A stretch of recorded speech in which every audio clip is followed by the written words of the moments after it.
Praise the Lord, ଭାଇ ଓ ଭଉଣୀମାନେ divine ବଡ୍ YouTube ଚ୍ୟାନେଲରେ ଆପଣମାନଙ୍କୁ ସ୍ୱାଗତ। ଆଜିର ବାର୍ତ୍ତାର ଶୀର୍ଷକ ହେଉଛି ଆମ ଜୀବନରେ ଈଶ୍ୱରଙ୍କର ବାକ୍ୟ କାହିଁକି ଆବଶ୍ୟକ। ଯଦି ଆପଣ କେବେ ନିର୍ମଳ, ଦିଗଭ୍ରମିତ, ଦୁଃଖିତ ଏବଂ ଈଶ୍ୱରଙ୍କ ଠାରୁ ଦୂର ହୋଇଅଛନ୍ତି, ତେବେ ଏହି ବାର୍ତ୍ତା ଆପଣଙ୍କ ପାଇଁ ଅଟୁଟ ଆଶୀର୍ବାଦର କାରଣ। ପାଞ୍ଚଟି ପଏଣ୍ଟ ଆଜି ଡିସ୍କସ୍ କରିବା। ପ୍ରଥମ ପଏଣ୍ଟଟି ହେଉଛି ଈଶ୍ୱରଙ୍କର ବାକ୍ୟ ହେଉଛି ଆତ୍ମିକ ଖାଦ୍ୟ। ଆସନ୍ତୁ ବାକ୍ୟ ପଠନ କରିବା। ତାହା ହେଉଛି ମାଥ୍ୟୁ ଲିଖିତ ସୁସମାଚାର 4 ପର୍ବର 4 ପଦ। ଏଠାରେ ପରି ଲେଖା ଅଛି, କିନ୍ତୁ ଯୀଶୁ ଉତ୍ତର ଦେଲେ, ଲେଖା ଅଛି, ମନୁଷ୍ୟ କେବଳ ରୁଟିରେ ବଞ୍ଚିବ ନାହିଁ, ମାତ୍ର ଈଶ୍ୱରଙ୍କର ମୁଖରୁ ନିର୍ଗତ ପ୍ରତ୍ୟେକ ବାକ୍ୟରେ ବଞ୍ଚିବ। ଯେପରି ଆମର ଶରୀର ଖାଦ୍ୟ ବିନା ବଞ୍ଚିପାରେ ନାହିଁ, ସେହିପରି ଆତ୍ମାକୁ ମଧ୍ୟ ପ୍ରତ୍ୟେକ ଦିନ ବାକ୍ୟର ଆବଶ୍ୟକତା ଅଛି। ଯେତେବେଳେ ଆମେ ହତାଶ ହୋଇଯାଉ, ସେତେବେଳେ ବାକ୍ୟ ଆମକୁ ଆଶା ଦିଏ, ବାକ୍ୟ ଆମକୁ ଶକ୍ତି ଦିଏ, ବାକ୍ୟ ଆମର ବିଶ୍ୱାସକୁ ମଜବୁତ କରେ। ଯେବେ ଆମେ ପ୍ରତ୍ୟେକ ଦିନ ବାକ୍ୟ ପଠନ ନ କରୁ, ସେହି ସମୟରେ ଆମର ଆତ୍ମା ଦୁର୍ବଳ ହୋଇଯାଏ। ଯଦି ଆମର ଆତ୍ମାକୁ ଷ୍ଟ୍ରଙ୍ଗ କରିବାର ଅଛି, ତେବେ ସବୁଦିନ ବାକ୍ୟ ପଠନ କରନ୍ତୁ ଏବଂ ବାକ୍ୟ ଶୁଣନ୍ତୁ। ଦ୍ୱିତୀୟ ପଏଣ୍ଟ ବା ଦ୍ୱିତୀୟ ଅଂଶ ହେଉଛି ବାକ୍ୟ ଆମକୁ ଅନ୍ଧାରରେ ଆଲୋକ ଦେଖାଏ। ଆସନ୍ତୁ ବାକ୍ୟ ପଠନ କରିବା। ଆଉ ତାହା ହେଉଛି ଗୀତ ସଂହିତା 119 ଗୀତ ର 105 ପଦ। ଏଠାରେ ଲେଖା ଅଛି, ତୁମ୍ଭ ବାକ୍ୟ ମୋ ଚରଣ ପାଇଁ ପ୍ରଦୀପ ଓ ମୋ ପଥ ପାଇଁ ଆଲୁଅ ଅଟେ। ଆମ ଜୀବନରେ କେବେ କେବେ ଆମେ ଅନ୍ଧାରରେ ପଡ଼ିଯାଉ, ପାପରେ, ଦୁନିଆର ପ୍ରଲୋଭନରେ, ଦୁଃଖରେ, ବିଭିନ୍ନ ପ୍ରକାର। ସେହି ସମୟରେ ବାକ୍ୟ ଆମକୁ ଆଲୋକର କାର୍ଯ୍ୟ କରି ଆଲୋକର ପଥ ଦେଖାଇଥାଏ। ବାକ୍ୟ ପଢ଼ିବା ବା ବାକ୍ୟକୁ ଶୁଣିବା, ଏକ ପୁସ୍ତକ ପଢ଼ୁଛୁ ବା ଶୁଣୁଛୁ ଏପରି ନୁହେଁ।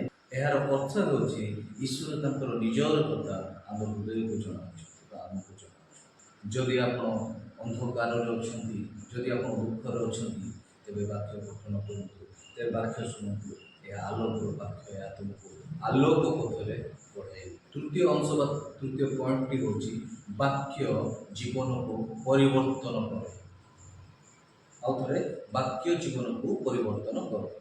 ବାକ୍ୟ ଆଡ଼କୁ ଯିବା।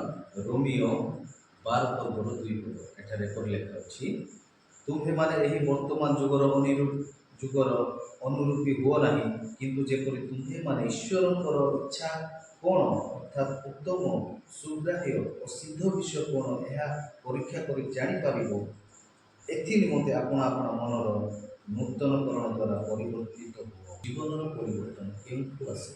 ଜୀବନର ପରିବର୍ତ୍ତନ ଈଶ୍ୱରଙ୍କର ବାକ୍ୟ ଦ୍ୱାରା ଆସେ।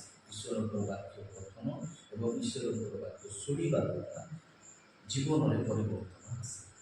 ବାକ୍ୟ ଆମର ଚିନ୍ତାଧାରାକୁ ଶୁଦ୍ଧ କରେ, ଆଚରଣକୁ ପରିବର୍ତ୍ତନ କରେ ଏବଂ ଆମକୁ ପାପରୁ ମୁକ୍ତ କରେ। ବିଶେଷ କରି ଦୁଃଖ ସମୟରେ ଏ ଆମକୁ ଆଶା ଦିଏ, ଆମର ପରିଶାନ ସମୟରେ ଏ ଆମକୁ ଆଶା ଦିଏ ଏବଂ ଯୀଶୁଙ୍କ ନିମନ୍ତେ ଜୀବନଯାପନ କରିବାରେ ବାକ୍ୟ ଆମକୁ ସାହାଯ୍ୟ କରେ। ଚତୁର୍ଥ ଅଂଶଟି ହେଲା ବା ଚତୁର୍ଥ ପଏଣ୍ଟ, ବାକ୍ୟ ଆମକୁ ବିଜୟ କରେ। ଆସନ୍ତୁ ବାକ୍ୟ ପଠନ କରିବା। ଏଫେସୀୟ 6 ପର୍ବର 17 ପଦ।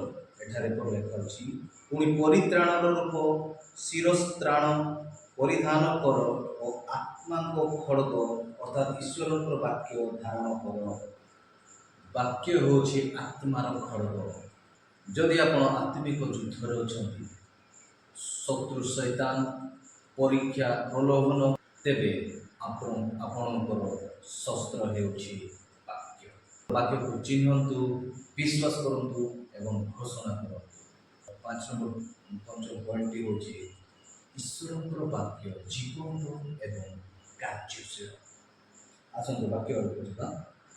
ଏପ୍ରି 4 ପର୍ବ 12 ପଦ।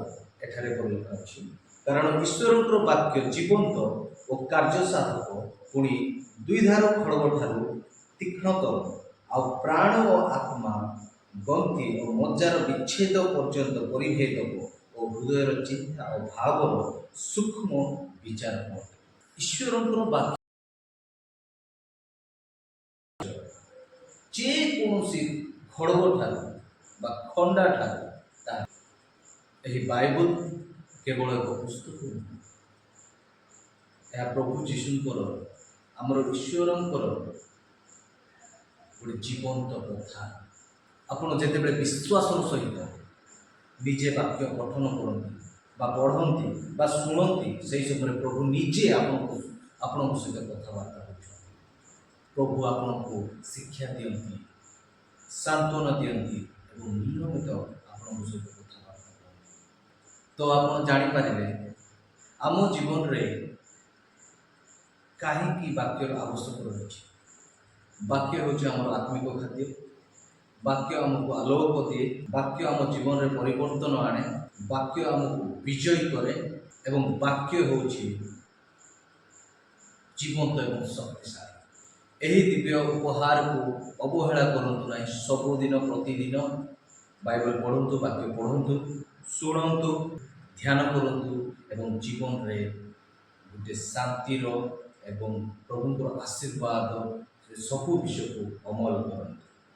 ଏହି ବାର୍ତ୍ତା ଯଦି ଆପଣଙ୍କୁ ଆଶୀର୍ବାଦ ଦେଇଥାଏ, ତେବେ ଏହି ଭିଡ଼ିଓକୁ ଲାଇକ୍, ସେୟାର ଏବଂ ମୋର ଡିଭାଇନ୍ ୱାର୍ଡ ୟୁଟ୍ୟୁବ୍ ଚ୍ୟାନେଲକୁ ସବସ୍କ୍ରାଇବ୍ କର।